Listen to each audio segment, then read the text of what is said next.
Good morning students. Good morning sir. Good morning sir. Good morning good morning. ये राजस्थान की रजत बूंद से कुछ प्रश्नोत्तर आपको बताए गए थे। इसमें कुछ और प्रश्नों पर चर्चा हो जाए। और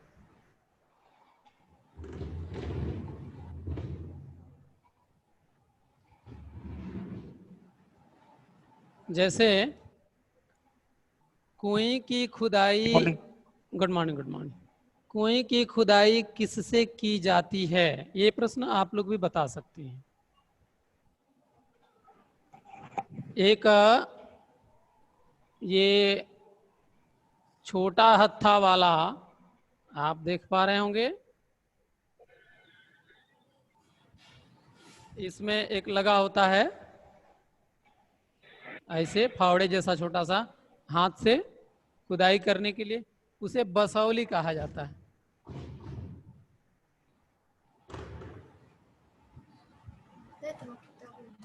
ये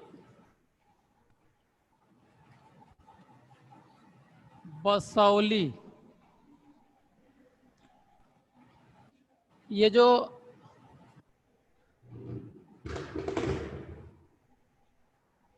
बिल्डिंग कंस्ट्रक्शन का काम करते हैं देखे होंगे, वो ईंट वगैरह को तोड़ने के लिए एक छोटा उपकरण होता है, ऐसा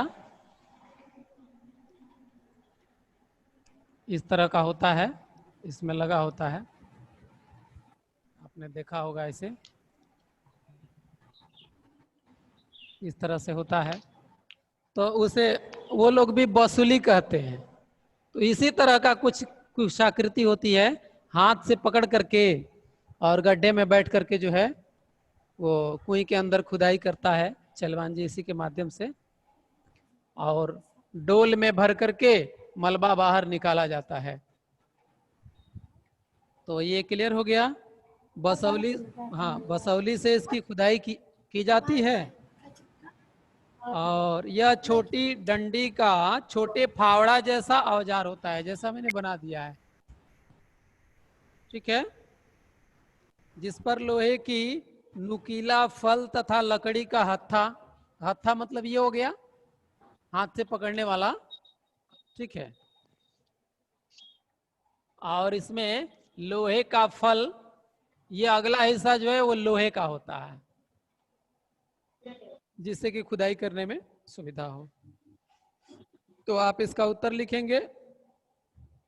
कुएं का व्यास कम होता है, इसलिए इसमें फावड़ा चलाना आसान नहीं होता है। तो फावड़े जैसा ही एक छोटा उपकरण होता है जिसे बसौली कहते हैं, इसमें एक लकड़ी का हत्था लगा हुआ होता है और आगे लोहे का फल होता है, इससे बैठ करके जो है वो चलबान जी खुदाई करता है और डोल के माध्यम से उसे मलबा बाहर निकाला जाता है। अगला है, कुएं की खुदाई के समय ऊपर जमीन पर खड़े लोग क्या करते हैं? अब कुएं की खुदाई के समय ऊपर जमीन पर खड़े लोग क्या करते हैं?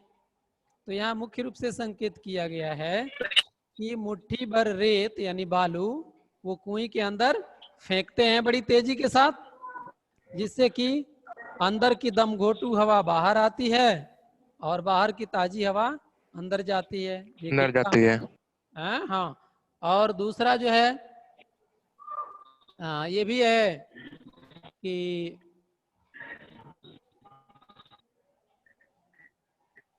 वो मलबा जो होता है उसे बाहर निकालने के भी काम में लाया जाता है, ये भी है। इतनी सी बात आपको समझ आ गई? Yes sir. Yes sir. ठीक है, अगला देखेंगे। खड़िया पत्थर की पट्टी कहाँ चलती है? देखिए आपके पुस्तक में वो प्रश्न जितने दिए हैं, यदि कुछ एक्स्ट्रा भी जा रहे हैं तो बस प्रश्न का उत्तर आप समझने का प्रयास करेंगे। प्रश्न कहीं से भी बने, चैप्टर से संबंधित हो, तो उसका उत्तर आपको लिखने आ जाना चाहिए, वो आएगा भी, बहुत कठिन नहीं है। खड़िया पत्थर की पट्टी कहाँ चलती है? तो ये समझिए कि मुख्य रूप से राजस्थान की बात की गई है। वहाँ मरुभूमि में बहुत दूर दूर तक रेत का विस्तार होता है, बालू का। उसके नीचे एक कैल्शियम कार्बोनेट जिसे खड़िया पत्थर कहा जाता है, उसकी पट्टी चलती है। तो वो रेत के नीचे होती है और वो क्या करती है कि ऊपर का जो पालर पानी है वर्षा के द्वारा जो जाता है वो ऊपर नमी के रूप में रोक के इकट्ठा करती है। इससे संबंधित और भी प्रश्न बन सकते हैं कि इसे किन किन नामों से जाना जाता है।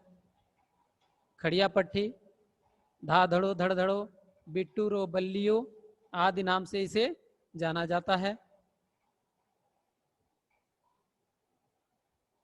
अब अगला है, माने इसकी गहराई आप जानेंगे तो 10-15 से 50-60 हाथ, 10-15 से यहां से लेकर के 50-60 हाथ, और एक हाथ में लगभग जो है आप माप लेंगे, एक हाथ की जो डिस्टेंस होगी वो लगभग 1.5 फीट के बराबर होता है। तो इतना इसलिए लिखा गया है कि बनाते समय मैंने आपको दिखाया था कि खड़िया पत्थर की ये जो पट्टी है कुछ इस ढंग की होती है। अब मान लीजिए यहाँ गहराई ज्यादा है, यही कहीं ऊपर चली गई है तो यहाँ पर इसकी गहराई कम होगी। आई बात समझ में? तो जहां गहराई कम होगी 10 से 15 हाथ, हाथ मतलब ये, यानी यहां से लेकर के ये, यहां से लेकर के और यहां तक का डिस्टेंस एक एवरेज आदमी के हाथ की जो लंबाई होती है। तो 10 से 15 हाथ से लेकर के 50 से 60 हाथ नीचे गहराई रेत में, बालू के नीचे ये पत्थर पाई जाती है, जिसके ऊपर कुएं का निर्माण किया जाता है। फिर पूछा है खड़िया पत्थर की पट्टी का क्या फायदा है? फायदा वही है, जो वर्षा का पानी आता है वो बालू में, ये जो बालू होता है ये बालू में पानी रिसता है और इस करके यहाँ खड़िया पत्थर के ऊपर नमी के रूप में इकट्ठा होता है और इसे पाताल में जाने से रोकता है, पाताल में जाने से रोकता है और ऊपर नमी संचित रखता है। तो कुएं के निर्माण में ये सहायक होता है, क्योंकि ये पत्थर यदि पानी को यहाँ इकट्ठा नहीं रखेगा, नमी को यहाँ कलेक्ट नहीं रखेगा, तो इस वो पानी नीचे चला जाएगा और कुएं निर्माण इस पर नहीं हो पाएगा। ये मिलते जुलते प्रश्न हैं। खड़िया पट्टी के अलग अलग क्या नाम हैं, वही अभी बताया आपको। कहीं पर चारोली है, कहीं धाधड़ो धड़धड़ो, खड़िया पट्टी के अलग अलग नाम देख पा रहे हैं इधर। चारोली, धाधड़ो,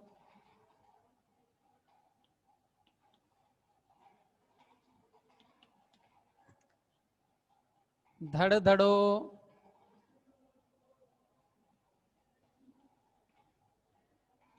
बिट्टूरो, बल्लियो,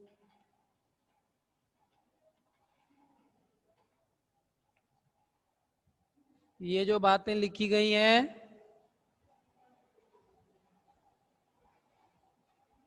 आप देख रहे हैं बेटा, बोलो तो, जो बातें लिखी गई हैं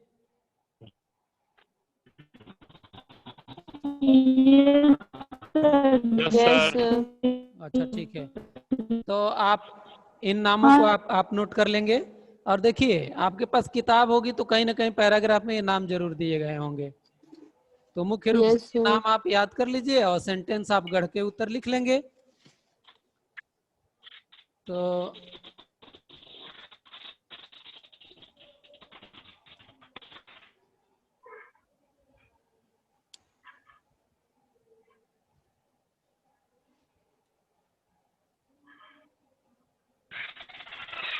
दादड़ो दड़दड़ो बिटूरो बल्लियो।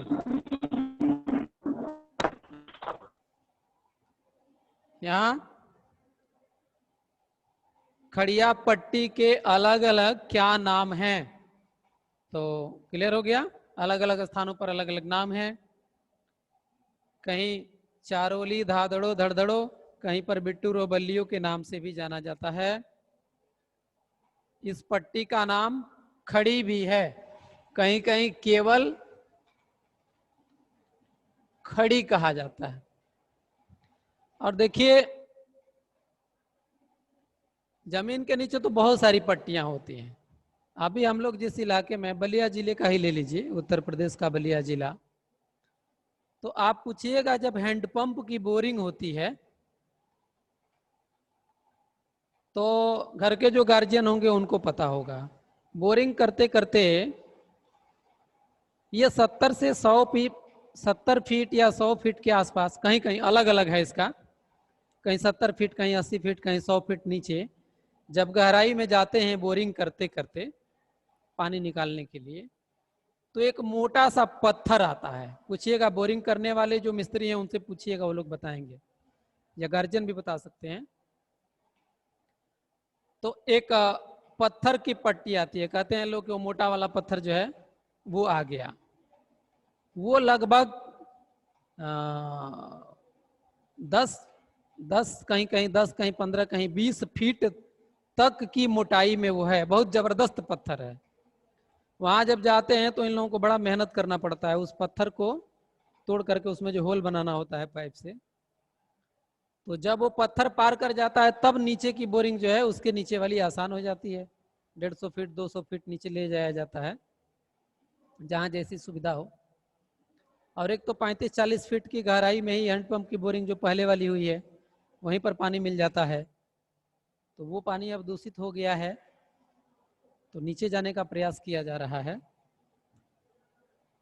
तो वो पतली पट्टी है। कई बार इस तरह की पट्टियों का नाम आप सुने होंगे जब भूकंप वगैरह आता है, यूरेशियन प्लेट जो है खिसक रही है उत्तर की तरफ, इतने मीटर खिसक गई, इतने मीटर खिसक गई। और जब ज्योग्राफी पढ़ेंगे आप तो उसमें आपको मिलेगा कि बहुत पहले ये जमीन के अंदर की प्लेटों के खिसकने की वजह से बहुत सारे पर्वतों के निर्माण हुए। वो खिसकाव होता है, उनमें बलन भ्रंशन इत्यादि होते रहते हैं, कभी ये ऊपर की तरफ, कभी नीचे की तरफ, कभी सेल टूट करके स्थानांतरित हो जाते हैं। उसमें आप पढ़े होंगे, अलग अलग विषय है। तो जमीन के अंदर की प्लेटें खिसकती भी रहती हैं, कहीं अस्थाई भी हैं। उसी तरह के प्लेटों में से एक कैल्शियम कार्बोनेट की प्लेट है राजस्थान में। उस पर का इकट्ठा पानी जो है वो कहीं चांदी युक्त भी माना जा सकता है, और चूंकि बूंद बूंद करके आता है तो वो चांदी के समान कीमती भी होता है, इस तरह से माना जा सकता है। कुछ पूछना चाह रहे हो क्या बेटा? बोलो तो।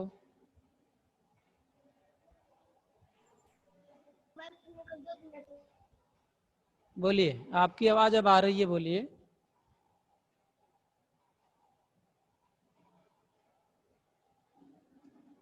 कुछ पूछना है?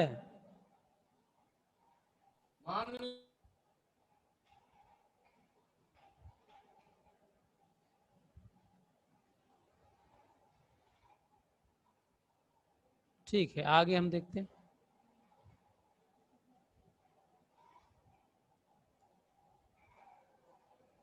कुएं, अगला प्रश्न है,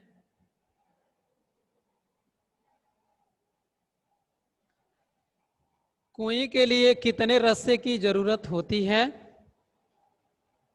तो 4000 हाथ, लगभग 4000 हाथ, यानी लगभग 1500 फीट, पूरा नीचे से लेकर के ऊपर तक। ये पढ़ेंगे आप। अब पूछा है रेजाड़ी पानी की क्या विशेषता है? रेजा शब्द का प्रयोग किस लिए किया जाता है। तो अब रेजाड़ी पानी कोई बताए आप लोगों में से पहले कि रेजाड़ी पानी क्या है। तब ना उसकी विशेषता बताई जाएगी, या आपको बताया गया है? बोलिए, आप लोगों में से कोई बोले। रेजाड़ी पानी क्या है, पूछा जाए रेजाड़ी पानी क्या है तो क्या बताएंगे आप?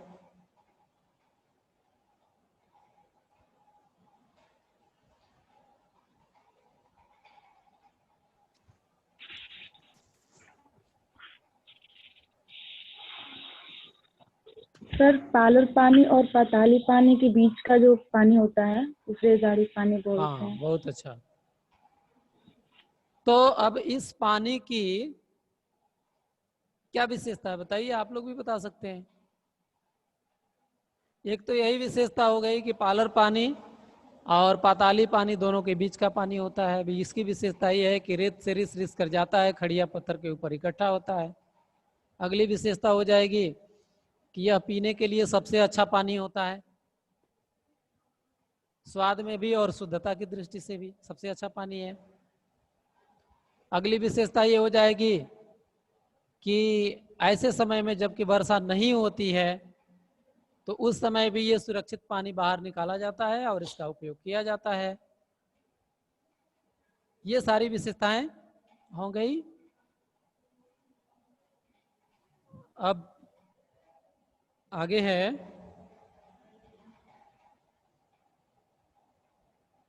उसमें एक और प्रश्न पूछा था कि रेजा शब्द का प्रयोग किस लिए किया जाता है। वर्षा जल को मापने में रेजा शब्द का प्रयोग किया जाता है और वो अंगुली का ही प्रयोग करके माप लेते हैं लोग। जैसे आप लोगों ने कहीं कहीं सुना होगा कि यहाँ 150 सेंटीमीटर वर्षा होती है, यहाँ 200 सेंटीमीटर होती है, यहाँ 50 सेंटीमीटर वर्षा होती है। भूगोल में या एसएसटी में कहीं आप पढ़े होंगे तो वो मिलता है। जैसे मान लीजिए कोई कमरा है या फिर छत ही मान लीजिए, तो आपका एक निश्चित इलाके में या फिर एक निश्चित दूरी में, निश्चित एरिया में वर्षा होता है और वर्षा के पानी को कहीं बाहर बहने नहीं दिया जाए, सारे पानी को वो छत पर ही मान लीजिए कलेक्ट कर दिया गया, तो उस पानी की ऊंचाई उस छत में या किसी स्थान पर सतह से जितना ऊंचा वो आएगा, जितना सेंटीमीटर, वही सेंटीमीटर माप लिया जाता है हमारे तरफ।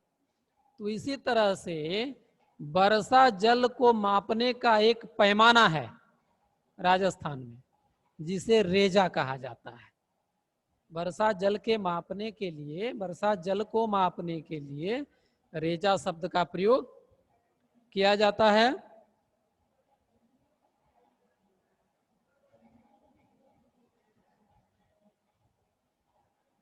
भूमि में यदि वर्षा का पानी 6 अंगुल रेत के भीतर समा जाए तो उस दिन को की वर्षा को वो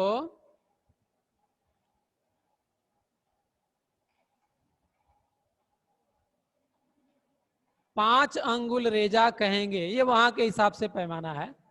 आप बस इतना याद रखिए कि वर्षा जल की वह मात्रा जो रेत में समा जाती है उसे मापने के लिए जो मापक है उसके लिए रेजा शब्द का प्रयोग किया जाता है।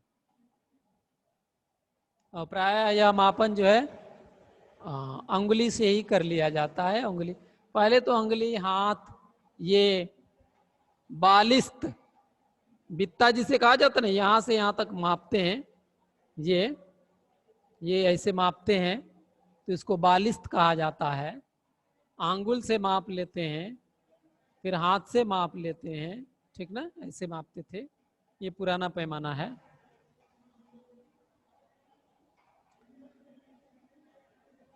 अब लिखा है कुएं से पानी कैसे निकाला जाता है। तो कुएं से पानी चड़स के द्वारा निकाला जाता है। चड़स एक चमड़े जैसा थैला होता है जो बड़ा होने के बाद भी वो नीचे तक आ सकता है। जैसे थैला को पानी भर देंगे तो वो खड़ा हो जाएगा ऊपर तक, और पानी निकल गया तो वो नीचे तक आ जाएगा। तो उस थैले को क्या करते हैं कि रस्सी में बांध करके जो घिरनी पर चढ़ाई जाती है ऊपर, गडेरी फडेरी का नाम आप सुने हैं, जो उड़ाक पर टिकी होती है, उड़ाक पर घिरनी होती है, घिरनी में रस्सी लगा के नीचे लटका दिया जाता है, उस रस्सी में चड़स बंधा होता है और उसको डुबाया जाता है नीचे पानी में, और वही घिरनी के यहाँ से ऊपर वाला आदमी धीरे धीरे रस्सा खींचता है और ऊपर पानी निकाल लिया जाता है। वही प्रक्रिया आप व्यवस्थित शब्दों में लिख लेंगे। ट्रक के जो फटी ट्यूब होते हैं उससे भी बना लिया जाता है। ट्रक का ट्यूब आपने देखा होगा, ट्रक में जो टायर लगे होते हैं बड़े बड़े, उस टायर के अंदर एक ट्यूब होता है, जैसे साइकिल के अंदर ट्यूब होते हैं। तो साइकिल वाला थोड़ा पतला होता है, ट्रक वाला है, ट्रैक्टर वाला है तो थोड़ा सा मोटा और मजबूत होता है, उसका भी बना लिया जाता है।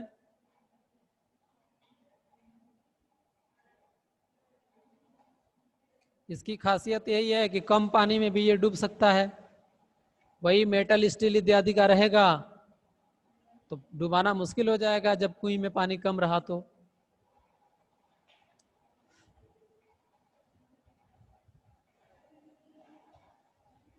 इसी से मिलता जुलता एक दूसरा प्रश्न है, गहरी कुएं से पानी खींचने का क्या प्रबंध किया जाता है? तो ज्यादा गहराई से पानी निकालने में परिश्रम ज्यादा करना होगा और इस परिश्रम से बचने के लिए घिरनी का प्रयोग किया जाता है। तो वही घिरनी का प्रयोग करके पानी आसानी से निकाल लिया जाता है, जिसे गरेड़ी, चरखी या फरेड़ी भी कहा जाता है।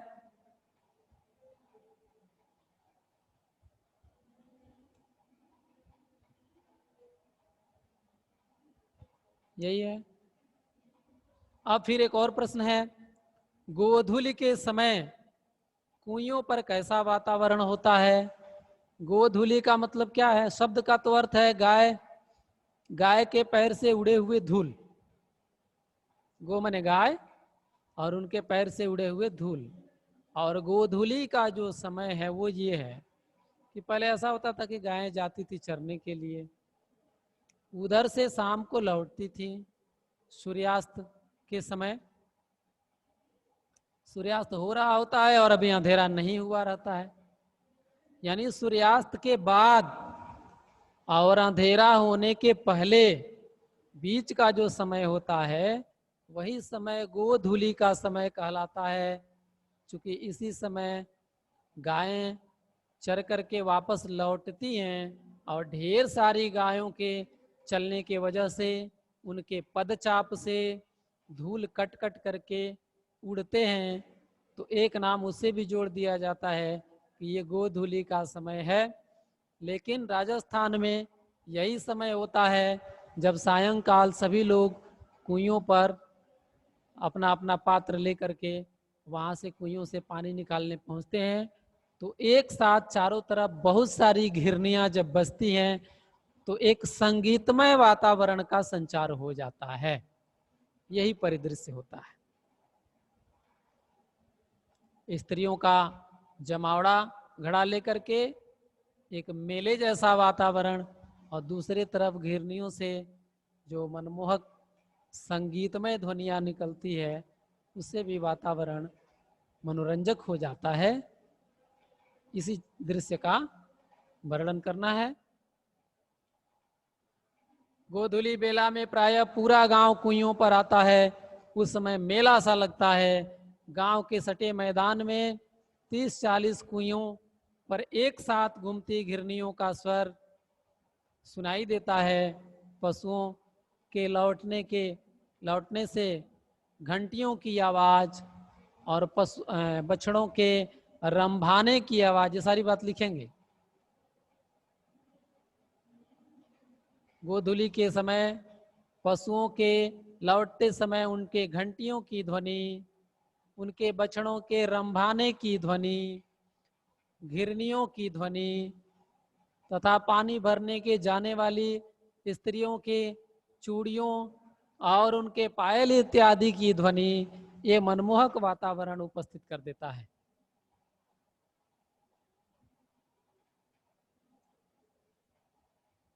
राजस्थान के रेत की क्या विशेषता है? एक दूसरे से चिपकते नहीं। मिट्टी में दरारें पड़ती हैं लेकिन रेत में दरारें नहीं पड़ती। ये नमी को अंदर तो जाने देती है लेकिन वाष्प बन करके बाहर नहीं आने देती है। आपने जो दोमट मिट्टी या चिकनी मिट्टी देखा होगा तो मिट्टियों में क्रैक, दरारें आ जाती हैं। दरार आती है, क्या क्या होता है उसमें? अंदर की जो नमी है, जो मॉइस्चर है, वो भाप बन करके उड़ जाता है, मिट्टी फट जाती है, अंदर तक वो सुखाता रहता है। और रेत क्या होता है कि वो संगठित तो नहीं होता लेकिन उसमें दरारें भी नहीं होती, इसलिए जो अंदर नमी चली गई वो बाहर नहीं आ पाती है। आप अपने भी इलाके में देखे होंगे, यदि कहीं बालू रखा होगा, ऊपर का बालू भले ही सूख गया हो, जब बालू आप हटाएंगे तो नीचे देखेंगे कि वो भीगा भीगा सा मालूम होता है, वो अंदर उसमें नमी होती है। तो इस प्रकार ये आपने पढ़ा।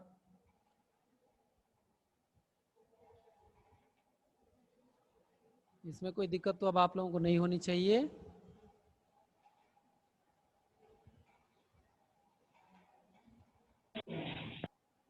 बोलिए,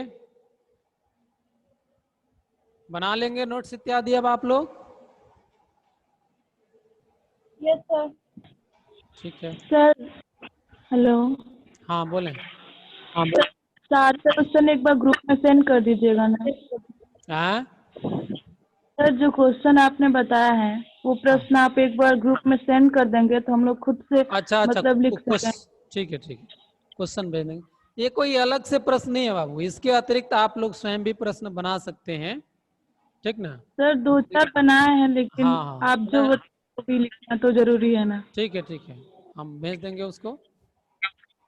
ठीक है। और कोई विषय से संबंधित अतिरिक्त बातें?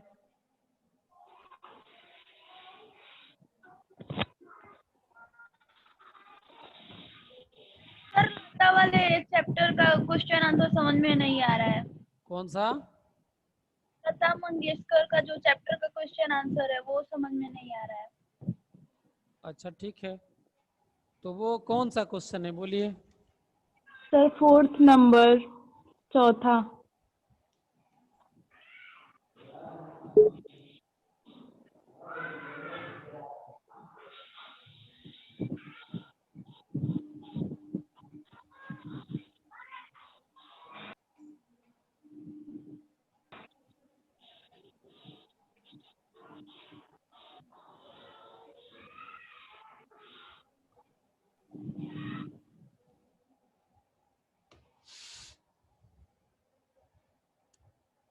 संगीत का क्षेत्र ही विस्तीर्ण है,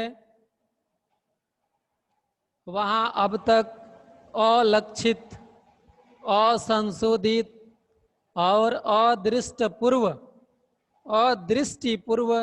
ऐसा खूब बड़ा प्रांत है, तथापि बड़े जोश से इसकी खोज और उपयोग चित्रपट के लोग करते चले आ रहे हैं।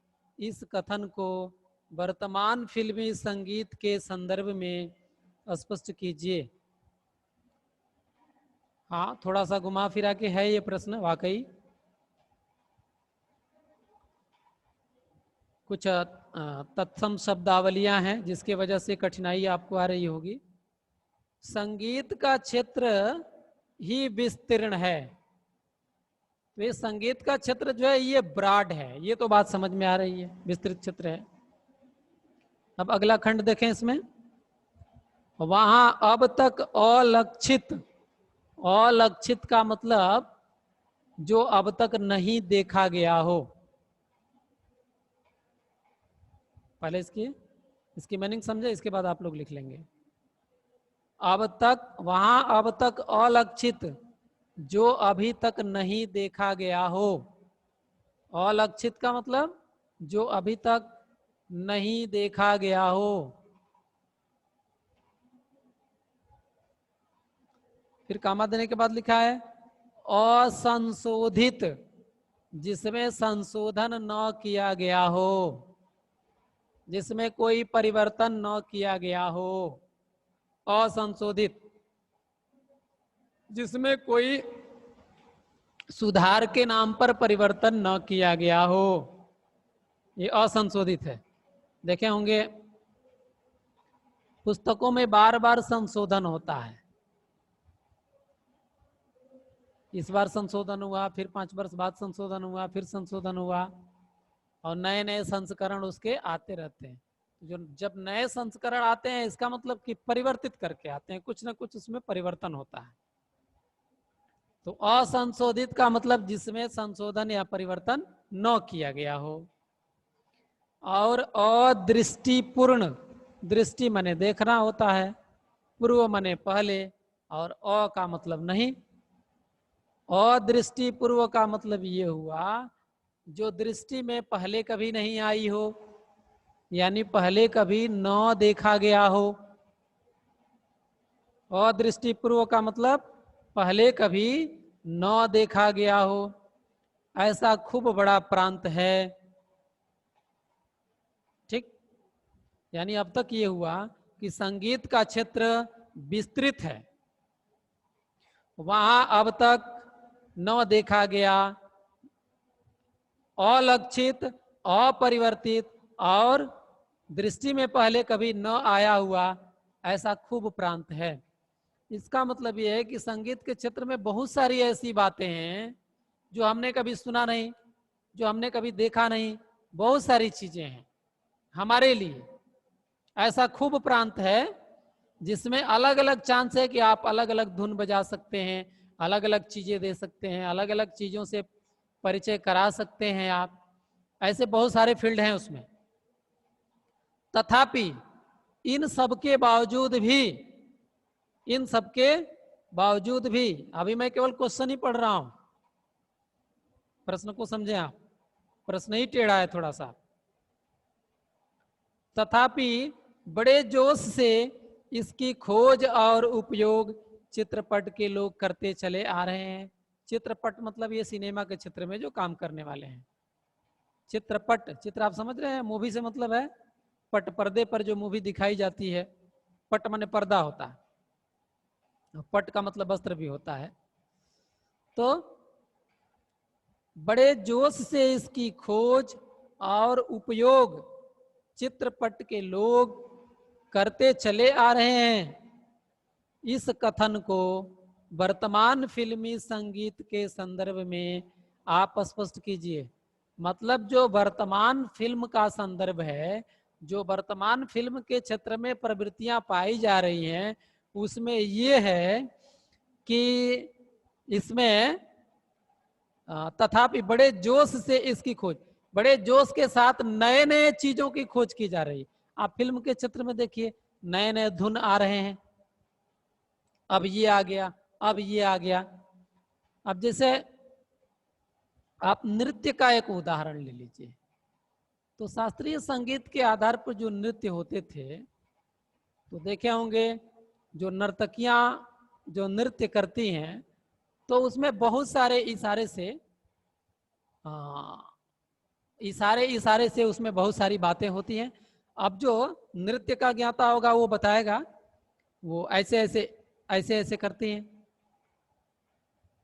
या फिर ऐसे ऐसे। अब वो तो नृत्य ही हो जाएगा ना करके, आप लोगों ने देखा होगा तख्थई पर वो नृत्य करते हैं लोग।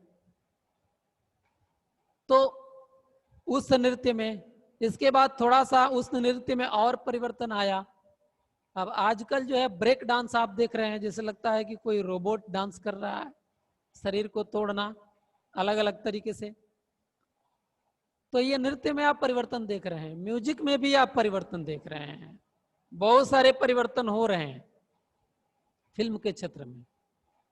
इसमें तो बल्कि आप देखेंगे तो धीरे धीरे जो यूरोपियन सॉन्ग है, जो गीत हैं, उन गीतों के जो तर्ज हैं, आप धीरे धीरे उस तर्ज की ओर बढ़ती जा रही है। जो हमारा संगीत का क्षेत्र है वो उधर जा रहा है। कहीं ना कहीं आप देखिए गाने तो हिंदी बज रहे हैं, डांस करने लायक गाने, और वो भी पहले डांस की प्रवृत्ति बदल दी गई है, डांस के तौर तरीके पहले और आज में अंतर आ गए हैं। पहले डांस को बदला, फिर बदले हुए डांस पर गाने लायक गीत लिखा, तो गीतों के तर्ज बदल गए। अब गीतों के तर्ज बदलते बदलते धीरे धीरे धीरे धीरे अभी आप महसूस करेंगे कुछ ऐसे हिंदी गाने डांस पर बजने लगे हैं जिनका स्वर अंग्रेजी गानों से मिलते जुलते हैं, और धीरे धीरे धीरे धीरे अंग्रेजी गाने जो है गानों पर नृत्य करने और उस गाने को इसमें लाने में कोई अंतर नहीं है। यानी आप ये समझेंगे संगीत में साम्राज्यवाद इसे कहा जा सकता है। संगीत के क्षेत्र में यूरोपीय कल्चर का घुस जाना, घुसपैठ करना, यह संगीत के क्षेत्र में साम्राज्यवाद है। म्यूजिक के क्षेत्र में यूरोपियन म्यूजिक का घुसपैठ कर देना, ये म्यूजिक के क्षेत्र में साम्राज्यवाद कहा जाएगा। एक आप लोगों को मैं निबंध बताऊंगा, भाषाई साम्राज्यवाद, ये भी है, ये आप लोगों के लिए नया होगा लेकिन बहुत दिनों से है। भाषा में भी साम्राज्यवाद है। धीरे धीरे धीरे धीरे होगा ऐसा कि भाषा हम अपनी ही बोलेंगे, लेकिन उसमें जो साहित्य ठूस आ जाएगा वो दूसरे जगह का आ जाएगा, उसमें जो विचारधारा आ जाएगी वो हमारे जलवायु के अनुकूल ना हो करके किसी दूसरे जलवायु के अनुकूल आ जाएगी। तो भाषा में साम्राज्यवाद हो गया, संगीत में साम्राज्यवाद हो गया, गीतों में, म्यूजिक में, इन सारी चीज़ों में। पहनावे में तो आ ही गया है। आप देख रहे हैं कि हम जो भी पहनावा पहन रहे हैं ये यूरोपीय पहनावे हैं ठंडे प्रदेशों के। धीरे धीरे आ ही गए ना ये सब, और फिर हम पता नहीं किस आज़ादी गुलामी की बात करते रहते हैं हम लोग। और देखिए ये परिवर्तन इतना धीरे धीरे होता है कि सैकड़ों साल लग जाते हैं, हजारों साल लग जाते हैं। धीरे धीरे हम बदल चुके होते हैं और हमें पता ही नहीं चलता, अस्तित्व ही समाप्त हो चुका होता है। हम अपने अस्तित्व को बदल करके दूसरे के अस्तित्व में विलय कर चुके होते हैं और उसी के लिए लड़ते हैं, उसी की रक्षा के लिए नारे भी लगाते हैं। बोलिए, कहीं कोई डाउट है आप लोगों को? आपकी आवाज आएगी, बोलिए।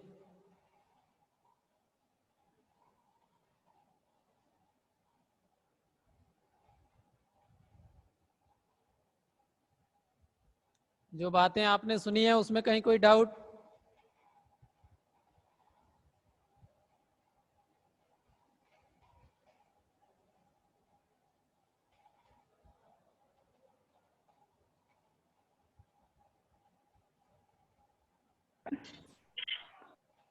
No, sir sir. क्या है हाँ, तर्ज?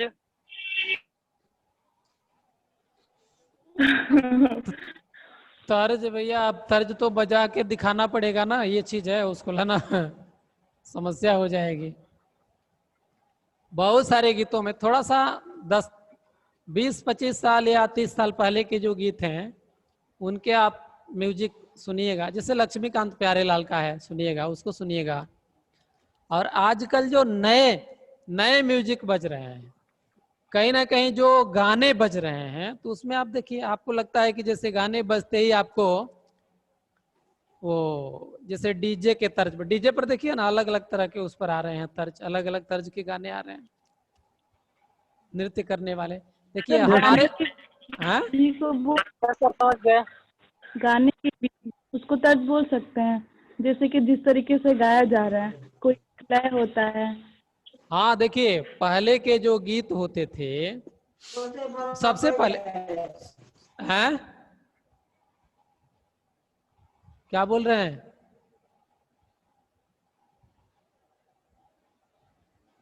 सुनिए, कुछ मैं उदाहरण आपको बता रहा हूं कैसे परिवर्तन उसमें होता है। परिवर्तन तो आप समझ लीजिए, खुद पकड़ लेंगे आप।